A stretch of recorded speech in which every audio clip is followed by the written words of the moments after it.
sea, ahí sí tenéis una buena noticia. Sí, sí, vamos, si queréis podéis, psico-killers. Ya os digo yo, vamos, que yo he visto mucha gente salir de esta, y al final es poner mucha conciencia de lo ocurrido, entender mucho lo que ha pasado, entender cómo es el otro y entender cómo sois vosotros y cómo lo habéis vivido y lo habéis representado en la vida. Y vamos, al final yo por la experiencia lo conseguís seguro. Hablando del olvido selectivo, que es como aquí llamamos en psicopsiquis a cuando, digamos, has pasado la situación donde te está tratando mal, ¿no? Y es como que pasan los meses y de repente solo te acuerdas de los pastelitos que te regalaban, las veces que te invitaban al cine, las flores que te hacían respirar en el campo, pero no te acuerdas de cuando te dejaron tirado en una cita importante para ti, cuando no te felicitaron en tu cumpleaños, cuando quedaste con esa persona y te la encontraste morreándose con tu mejor amigo o tu mejor amiga, ¿no? Eso de repente no te acuerdas o te acuerdas un poco, pero no tiene suficientemente importancia como para no volver a darles una oportunidad a esa persona que se ha podido equivocar, que no es que sea una persona que se encarga de hacerte daño y que disfrute con ello. Esto del olvido selectivo, ¿por qué? ¿Cuál es la razón de que nuestro cerebro diga, me acuerdo de lo bueno y no me interesa acordarme de lo malo? ¿Qué pasa ahí? Depende también el momento, ¿no? Porque también me he encontrado con muchas personas que Mm, estando dentro de esta situación de dependencia, efectivamente tenía ese olvido selectivo de que solamente se acordaba de lo bueno.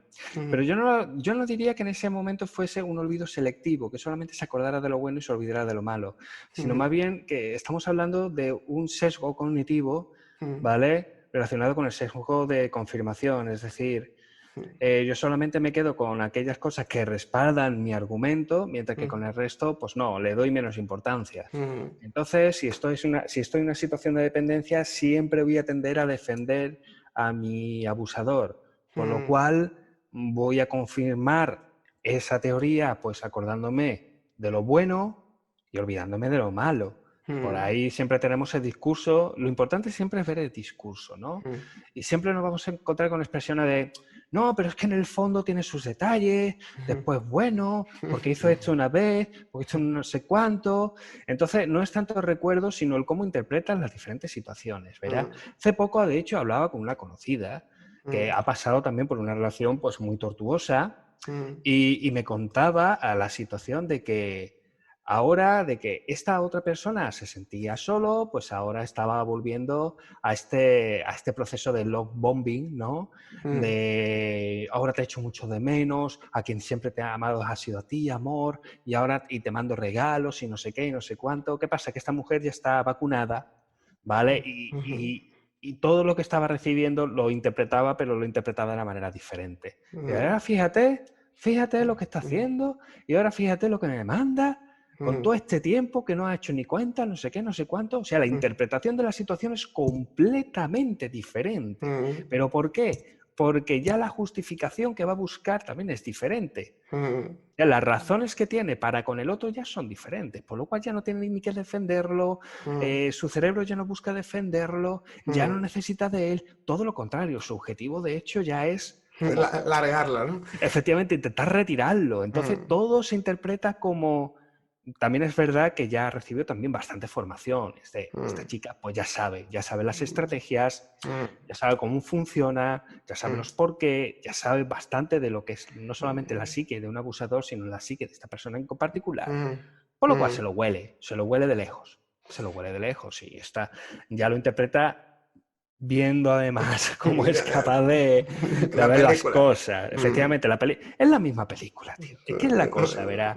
Uno de los grandes problemas que hay con el abuso es que es, por una parte, muy sencillo, mm, pero paralelamente también muy complejo. mm, Sencillo porque todo el mundo que lo ve de fuera, mm, y en esto la gente que lo ve de fuera tiene mucha razón, y dice, es que siempre hacen lo mismo. mm, Exactamente, porque el problema es cíclico.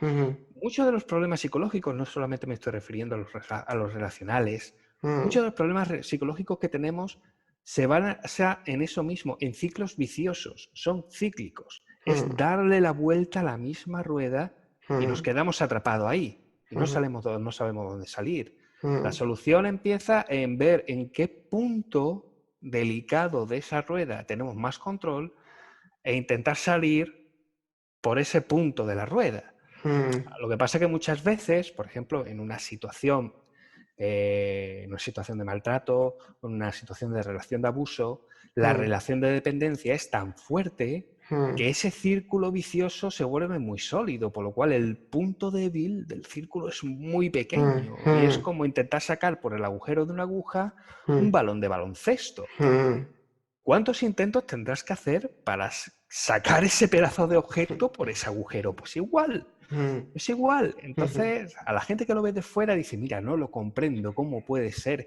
este tipo tan zoquete? ¿Cómo puede ser tan, yo qué sé, cómo se dice, tan huele bragas? ¿Cómo puede ser esta mujer tan estúpida y tan masoquista para volver una y otra vez con esta misma persona?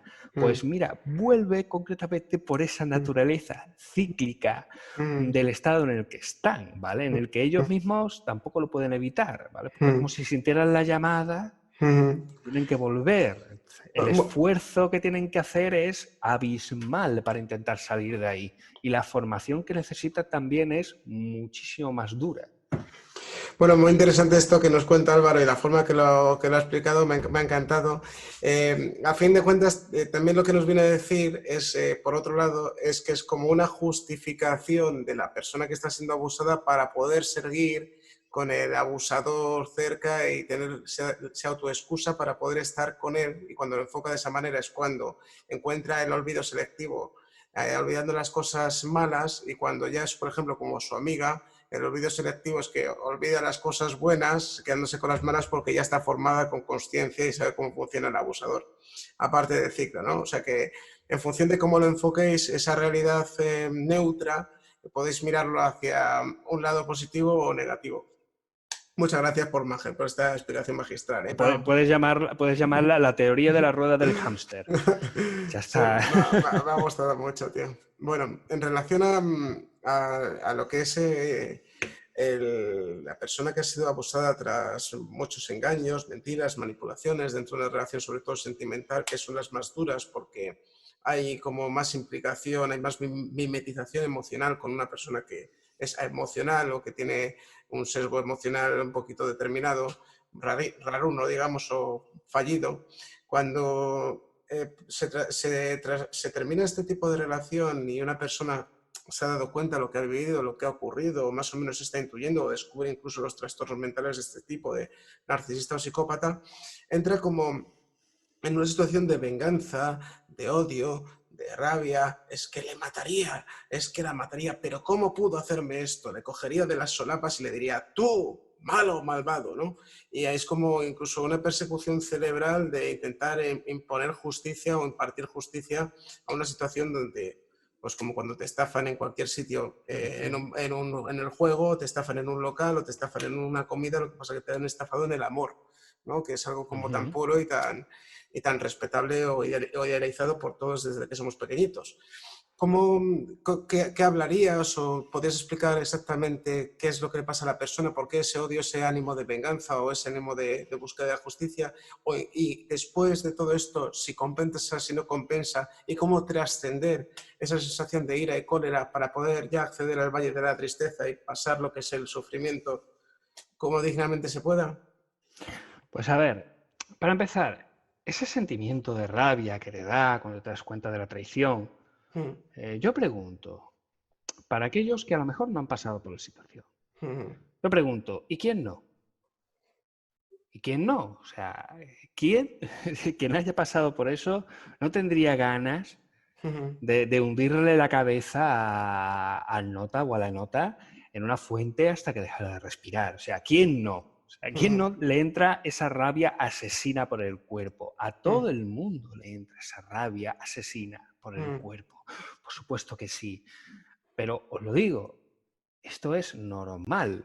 Eso entra. Y sobre todo en estos casos se nota más, ¿vale? mm, Aunque cuando se termina toda relación el proceso sigue siendo el mismo, porque al fin y al cabo lo que estamos atravesando en el momento que terminamos la relación es un periodo de adaptación psicológica a la pérdida, al fin y al mm, cabo. O más conocido como el duelo, ¿vale? Es un duelo, vamos a hablarlo de duelo. ¿Ok? mm, Pero sigue siendo las mismas fases y todo el mundo conocemos también, es otra de los tantos conceptos psicológicos a los cuales estamos también muy familiarizados a nivel social, que es con el periodo del duelo. Y con las diferentes fases lo hemos visto representado en muchísimos sitios, sobre todo también en como parodia y como humor, y de hecho como humor es como mejor la gente se queda. Todo el mundo ha visto ese capítulo de Los Simpson en el cual Homer le anuncia que va a morir dentro de 24 horas y el doctor Hibbert pues, le resume todas las fases del duelo en una escena que dura un minuto. Que es o menos incluso segundos, y sin embargo todo el mundo se queda con esa imagen, lo cual es magnífico, ¿no? O sea, la mejor opción de psicopedagogía que nos podemos encontrar. Entonces todo el mundo lo sabe y sabemos perfectamente que la primera fase de este duelo siempre va a ser una negación, ¿vale? Una negación de la realidad. De hecho, las personas que están dentro de una relación de dependencia, digamos que ya la relación la han abandonado hace muchísimo tiempo. Solamente que se han quedado atrapadas en esa fase de negación constante, ¿vale? Es una negación de la cual no salen. En el momento que ya para la negación y realmente están dispuestos a aceptar la realidad, viene la ira, ¿vale? Y la rabia. Por supuesto que sí, hay unas ganas horribles y empieza esa famosa pregunta, la que yo digo, el por qué. ¿Por qué? Si llega directamente el por qué, y el por qué es lo que da rabia. Porque no encuentran una respuesta, ¿no? En ese momento sí la quieren tener, y es normal, todo el mundo quiere tener una respuesta, ¿no? Como para callarlo mejor, pero no la van a tener, ¿vale? Ese por qué, pues mira, es porque es así, porque te ha estado utilizando, porque sabía perfectamente que podía utilizarte, porque había esto de por medio y ya está. Otra cosa es como tú lo quieres justificar. Pues esa persona es súper mala, es maligna, es Satanás encarnado en un vestido de Chanel. Da igual. Da igual como tú te lo quieres justificar. Sigue siendo eso. Intentar buscarle una pregunta al por qué. Y el no encontrarla te cabrea mucho. Y a veces incluso encontrar una justificación te cabrea más. Te cabrea más porque dices tú, ¿por qué no lo he visto venir? Lo cual ya tenemos otro por qué. ¿Por qué no lo he visto venir? Entonces ahí viene la ira, pero efectivamente después, pues a medida que apaga la ira, pues viene la propia negociación, después viene la depresión y finalmente viene la propia superación. ¿Ok? Es un periodo de duelo. Lo que pasa es que, claro, dependiendo de cómo cada uno haya vivido la situación, pues será un duelo más duro o menos duro. Y que las fases, sobre todo las fases iniciales, se harán más turbias. Y de lo peor de todo es que, aunque estemos hablando de fases, pero no son fases con compartimentos estancos. Es decir, que una vez que sales de la ira y te entras en la depresión, no significa que ya está, ¿no? Que aquí ya he dejado lo otro atrás y ahora me toca sufrir de esta manera. No. Puede llegar un día en el que te acuerdes de tal cosa y vuelvas otra vez al ciclo de la ira. Después vuelvas a avanzar y después vuelvas a retroceder. O sea, es jodidamente complejo. Se necesita mucho acompañamiento y mucha capacidad de expresión emocional para saber llevar este tipo de emociones, ¿vale? Sobre todo saberlas procesar, porque no hay manera de evitarlas. Ojo al dato, da igual la situación, no hay manera de evitarlas. Unas son más graves, otras menos. Pero la clave está en cómo lo podemos procesar, ¿vale? Y ahí hay diferentes claves. De hecho, las primeras claves, el tener contacto con personas cercanas, personas abiertas, personas sensibles, ayudan muchísimo. ¿Por qué? Porque podemos hablar con estas personas, podemos verbalizar las emociones. El hecho de verbalizar, de comunicación, implica un procesamiento, implica un orden, implica un proceso, una secuencia, que parece que no, pero nos hace ordenar muchas cosas en la cabeza, y esto muchas veces se sobreestima.